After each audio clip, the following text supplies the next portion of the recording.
Welcome back to the 6 Minute Podcast. I'm Hudson. And I'm Connor. And we've got a great topic today. I think that all us gamers will appreciate. Right? Yeah. So, is VR still a gimmick?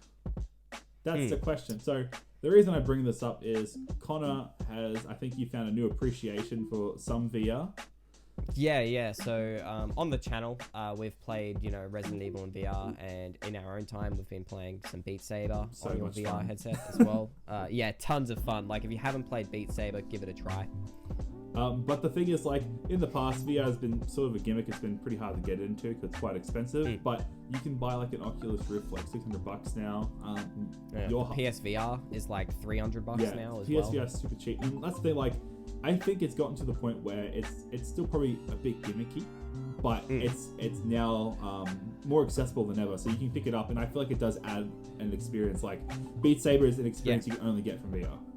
Yeah, 100%. So, like, it's hard to say whether or not it's a gimmick, because I guess at the end of the day, it's still a gimmick, but it's a welcomed gimmick. It's like like the 3DS 2 screens. Like, the 2 screens is a gimmick, but it's sort of the only way you can play that experience.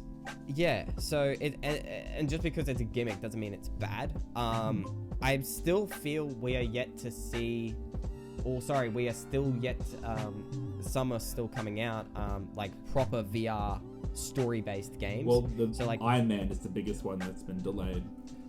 Yeah, and like, I know Half-Life just came out, and that was like a massive story-based game as well. But I think when you play a story-based game not in VR versus in VR, I guess the question is it really, worth the VR? I don't even know what I was saying then. I think I can probably translate it. Is the VR element enhancing the experience whether or not it was a VR? So, for instance, the Resident Evil game 7, really good by itself. In VR, it does. I feel like it does add, but it's not necessary. For sure.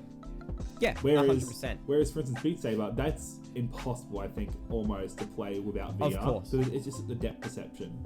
But, like, you could play it on the Wii or something like that. And it wouldn't be the same.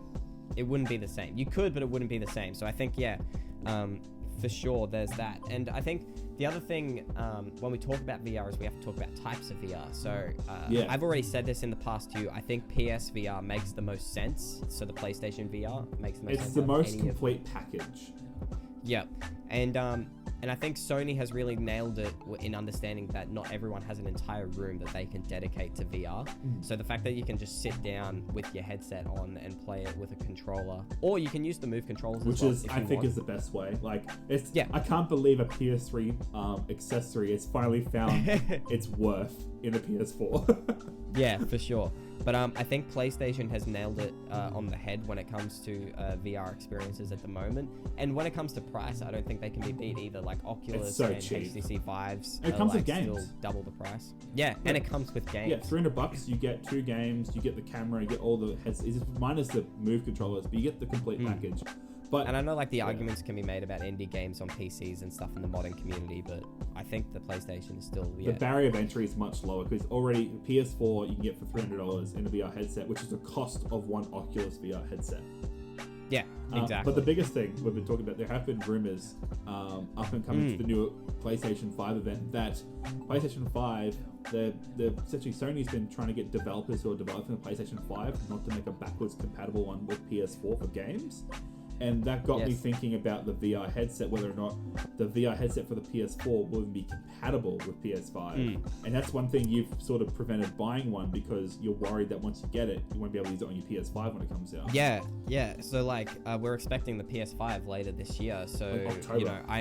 in October. So, like, why would I buy a PlayStation headset if it's not going to work with the new console in, like, 4 months time? Yeah, and even the controllers I'm also worried about, because they don't look like they're functionally that much. Like, they have haptic feedback and everything, but I sort of hope you can still use your PS4 controllers on PlayStation 5, because that's how you can use a PS4 controller on a PS3.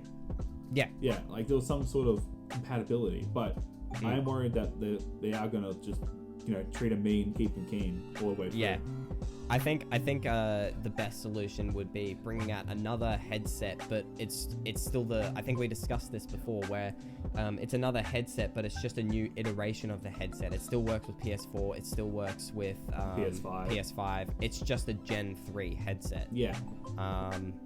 And that means that the headsets, that are already out will still work. Even if it's just an adapter that's required. Like I just still want to be able to play my VR games regardless, even if it's emulation on a PS5, because I feel like it's PS4 Pro owner. We are getting a bit screwed over. Yeah, for sure. PS4 Pro owners. Yeah. But you know what? We are running out of time, so we are. Thank you for listening in to the 6 Minute Podcast. If you want to listen to more of this, you can find us on Spotify. Make sure to follow. If you're on YouTube, though, make sure to subscribe because we upload every week. That we do. Also, we live stream, so make sure you follow us on Instagram, and that's where we'll keep you up to date on when we're going to go live on YouTube. But other than that, thank you for watching. My name's Hudson. And I'm Connor. And we will see you in the next episode of the 6 Minute Podcast. Bye for now. Bye. Done.